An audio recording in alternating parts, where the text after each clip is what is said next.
plan. Okay. Let me just... Okay, so the things we're going to correct, which Will's already started correcting, is this guy was sitting downward, which means the carburetor, you know, one float bowl sees regular float, the other one sees low or high, whatever.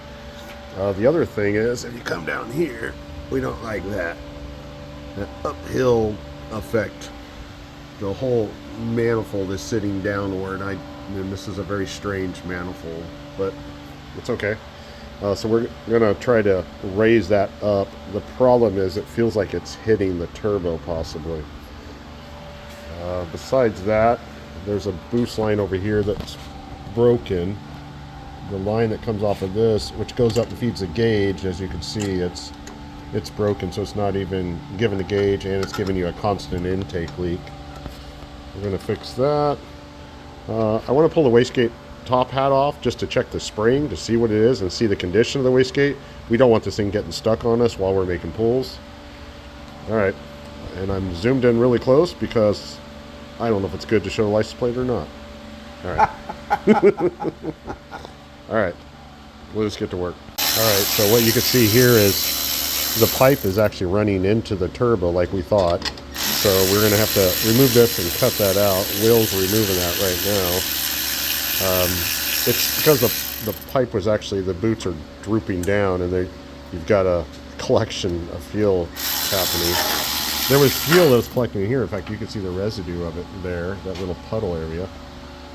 And that's just normal with draw through, so we want to cure all that as much as possible. Alright. Okay, so we're changing out the main jets in this thing and changing out the power valve. It looked like it had a very stiff power valve. We don't even know what it was, couldn't see the numbers on it.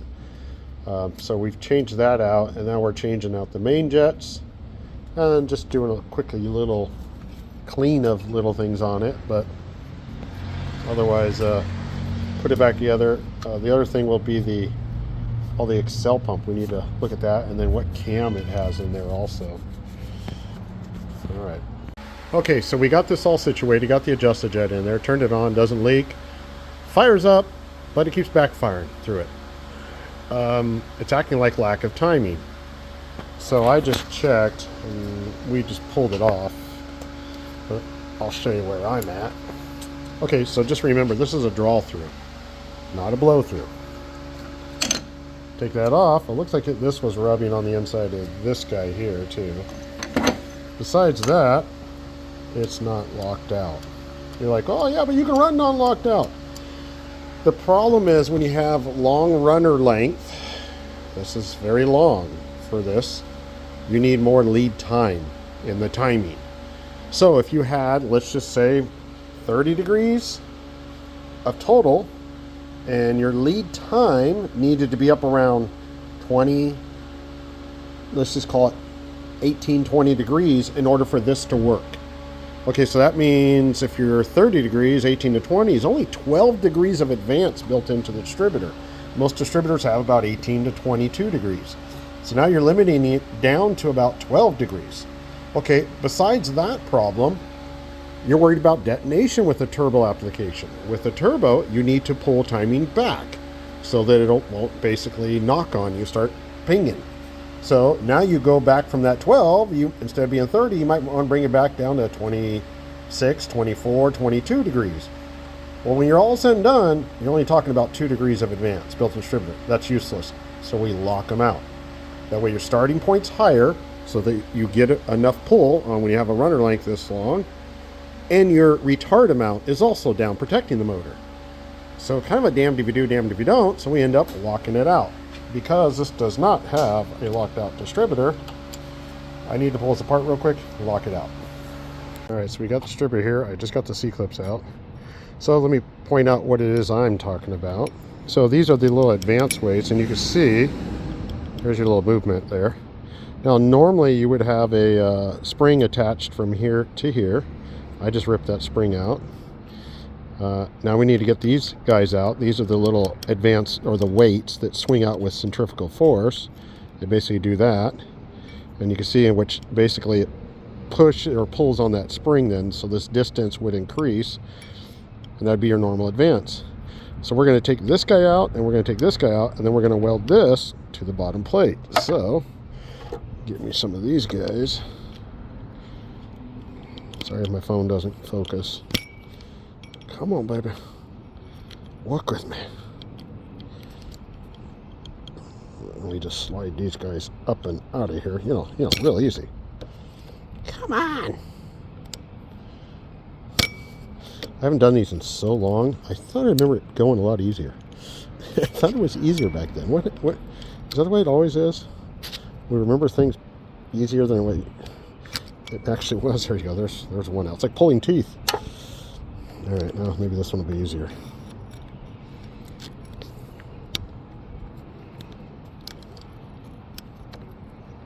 Come on, work with me. Why do you want to be that way, huh? There, okay, got that one out. All right. Now, I'm going to attach this guy, I'm touching him, to this bottom one so that it all spins together as one and get rid of the advance there. So let's take it and bzz, literally it's going to sound just like that. Let's do that. Unfortunately, I recorded this part with music in the background, and I don't want them to take this away. So unfortunately, you got to listen to me, speak at this time. So I don't want them to sue me and take away all my 10mm sockets. You know how that is. That would totally just ruin your day. No more supersizing meals. I mean, just think of all the hot sauce packets you have to give up and everything. Oh, geez, that would just flat out, just suck. Although, I'm looking at this and I remember smelling the plastic and it stank right there, but yeah. And I wasn't happy with it, so I decided to go ahead and hit it some more. And when I went to go hit it some more, I just lit that plastic up, and it just brat, and then instantly just turned into a fireball. Caught me off guard at first, and then I started to realize how bad it was. I just kept blowing out, and then the other guy standing there, Will, he's laughing at me the whole time. So unfortunately, you didn't get to hear that part because of music in the background. He's laughing at me. I'm smoking up the shop. There you go. You can see my mess. Good job, huh? Hey, it works. It'll do. I got it back in. I just did a little mark on the pulley. We're going to fire up the timing light, check the timing on it, and I hope it runs a lot better. I did not like that advancing distributor, that's for sure. All right. So my concern was there might be an intake leak, so I just hit it on the belt sander real quick. Belt sander's pretty damn flat. I've made sure that a long time ago. And yeah, we're only touching the outer ears, not even touching the center. And I thought there was a problem when I pulled the old gasket off. It was really wet in the center only. There you go.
Okay, thank you for watching, and make sure you check this bug out at the El Prado Show 2025, being raffled off for the Ronald McDonald's house.